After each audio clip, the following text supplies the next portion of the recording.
Hi, John Marshall, the DrillMaster. I have a request in to critique the fish drill team at the Tulane Mardi Gras, Tulane University Mardi Gras drill meet. This is the squad regulation sequence. I'm going to skip ahead just a minute here. So the difference between junior ROTC and senior ROTC is vast. And you're probably wondering, oh no, how could they possibly even score well in this? That was just a gaggle. Here, I'll replay this here. It's just a few seconds. It's a complete gaggle. How awful does this look? That's the whole point. When a commander calls fall in, which this is exactly what happened here, the team's waiting off field. The commander is here near the judges. The commander says, at close interval, fall in. So the team moves over. Now, if this was Army standards, the team would then double time, but it's not supposed to be organized.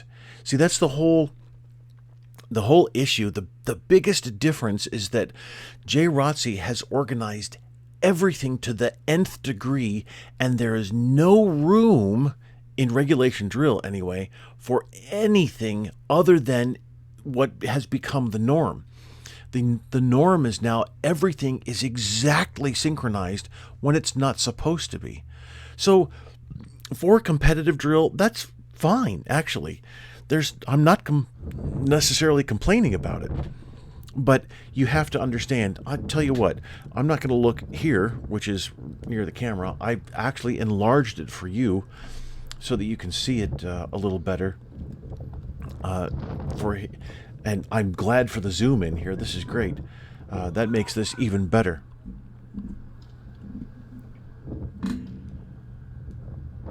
So probably a report.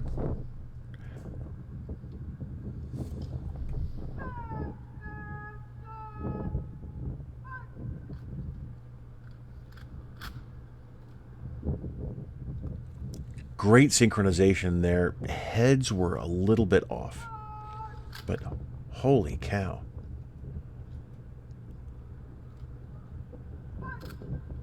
Excellent. Well done there.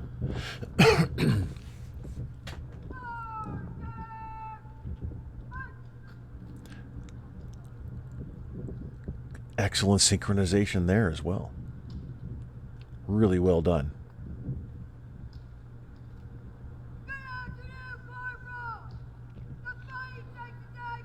I'd love to be in front of and see the angle of the sword there.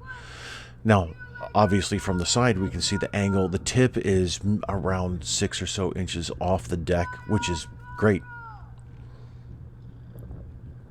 It's just a little difficult to see from such a distance, with it, especially with it being flat and cloudy day, all that.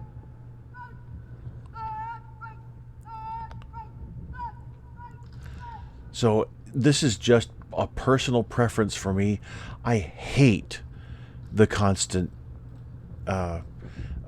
cadence calling. Absolutely cannot stand it.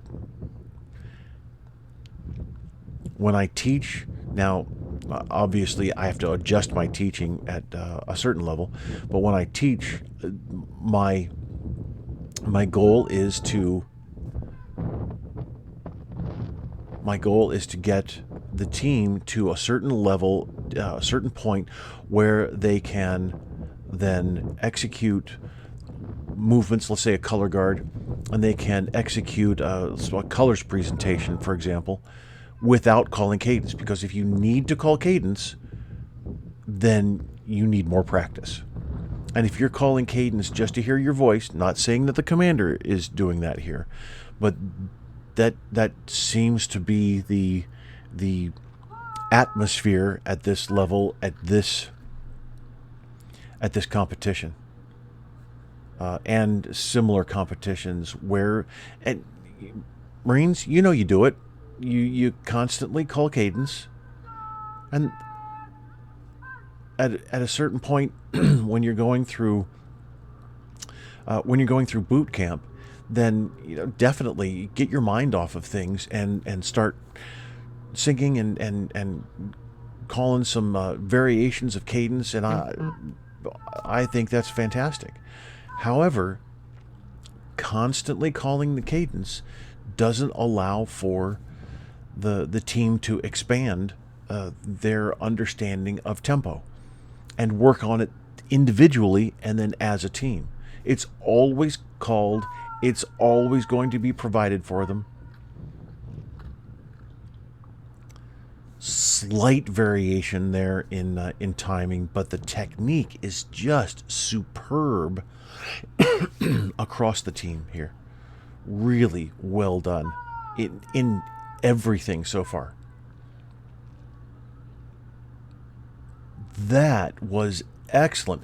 About face at order is such a pain in the neck. There is such a tendency for the rifle to just flare out because of the momentum. So rifles lifted a little bit too high. They really should be 3 inches off the deck and no higher.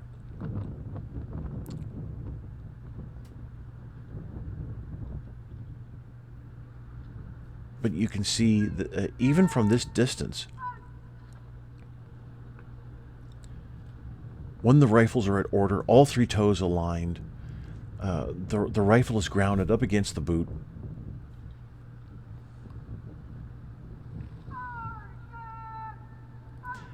Left hand position is at present is slightly different throughout the team.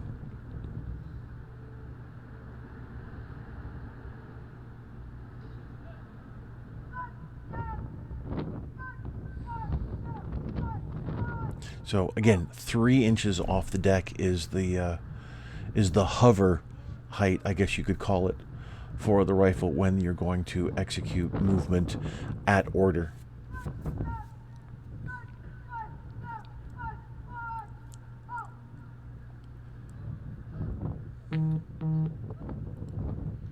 Got a notification.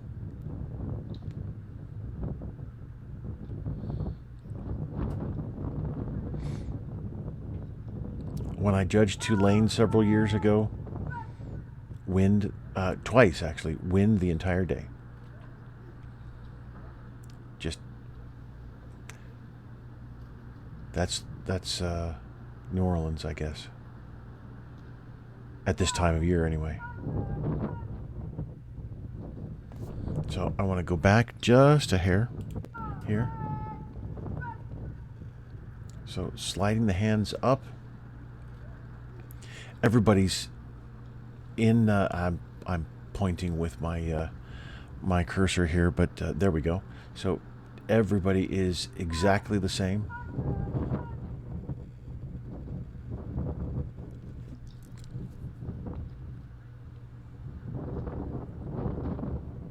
The interesting thing, even though the score sheets are for the college level are still badly created, just like JROTC. The sequence here gives the judge the ability to nicely done, well done. There wasn't a lifting and a slamming of the rifle onto the shoulder. Good job. That's pretty typical.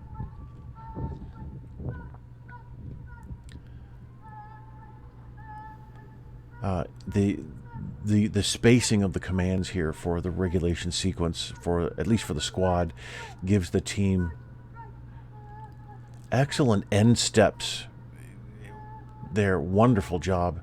The spacing gives the of each of the commands gives the judge the ability then to look at the sheet and render a score for each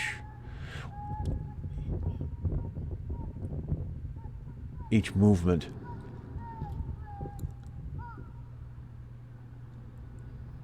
Looked like an oblique with an in-place halt.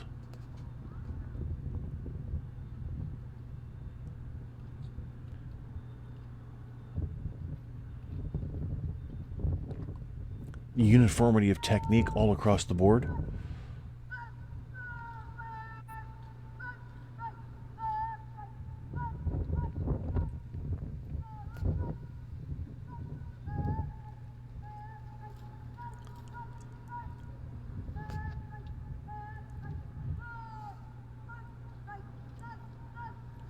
Nicely done.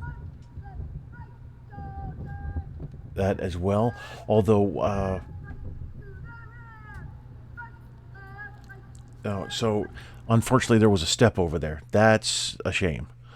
But you could see the hands, and I'll show you the step over. You can see the hands for changing the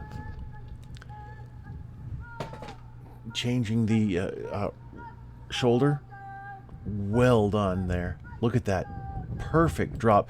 Just a slight variation, I think, with this individual right here. Just, I mean, ever so slight. I think it's probably was a timing issue. Nice job. There. See, step over every single one. And even an early body turn here by the last cadet. The step over is not authorized. And the Air Force does the step over. Actually, the Air Force does both feet in line. Everybody else, you still need to maintain. So when we walk, when we march, we have what's called a, oh boy, now I can't think of the term. Anyway, so there's a mandatory spacing in between our feet, or else our feet are just going to smack into each other. So, and it kind of depends on hip width and the bone direction and all that. I mean, it gets a little bit complicated, but the spacing there, the width is anywhere from 3 to about 6 or so inches. It can be a little less, can be a little wider. It just depends. It's all an individual thing. We can't force others to,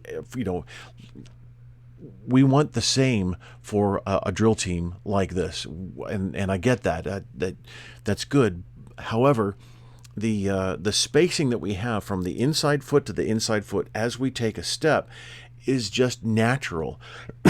It happens for us. We start with that spacing when we first start to take our first steps, really, when we're just a baby, and then we work on that, and the spacing's ingrained in us from that point on. So whether we're walking, whether we're marching, we always have that spacing there. And I'll think of it in a minute. I just can't do it right now. So unfortunately, though, all of the services except the Air Force have that spacing so that when you turn, your legs are actually crossed. But the Air Force put the left foot in front of the right, and then as you turn, the legs have, it's much easier to then take that first step, which the Air Force screwed up with a half step and didn't create that full step afterwards. But a crossover, and you can see that there's the crossover here. It looks great. It really does, and I'm all for it, except in regulation drill, because it completely facilitates the first step.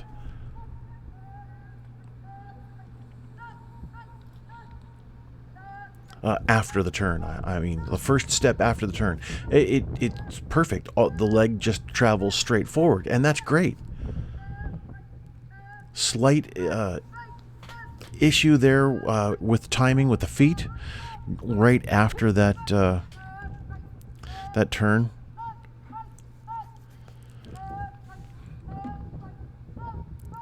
And again, a slight timing issue there.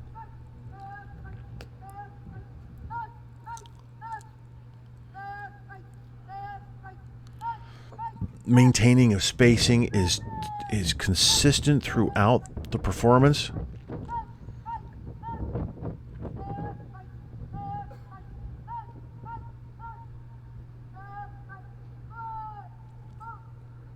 watch the closer version here. I keep forgetting about it. So one of the issues that then I know it's a core tradition, hold the scabbard, but it's for the exhibition sequence, fine, not a problem. But then for regulation drill, holding the scabbard is not part of regulation drill. That doesn't exist. So for any kind of regulation sequence for the squad or the platoon, then the commander should wear the heads were much better that time. Should wear the sword in the appropriate manner.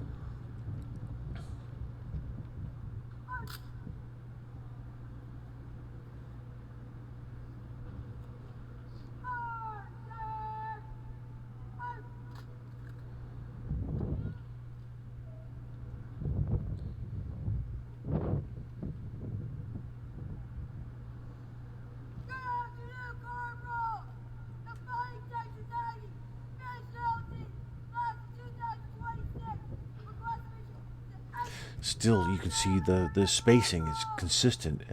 I bet if you took a still image of this and a still image of the report in, the spacing would be almost exactly the same, if not exactly the same. And then the fallout there. So, how on earth does the team fall out and just walk off? Well, that's exactly what you're supposed to do. So many think that, well, you've got to step back, you've got to about face, and then, or you just execute an about face, and then you step off. It doesn't matter. If your unit does it that way, if your unit has the tradition of step back, a chant even, and then about face, fine. If your unit doesn't do anything and falls out like this, that's fine too. This is actually how you're supposed to fall out. Again, unless your unit defines something a little bit different. And it can be an esprit de corps type of thing. So anyway, fish, man, that was fantastic. I'm thoroughly impressed with that routine. That is an excellent performance. Really well done. Awesome job. Thank you. And I'll have more coming. Thanks.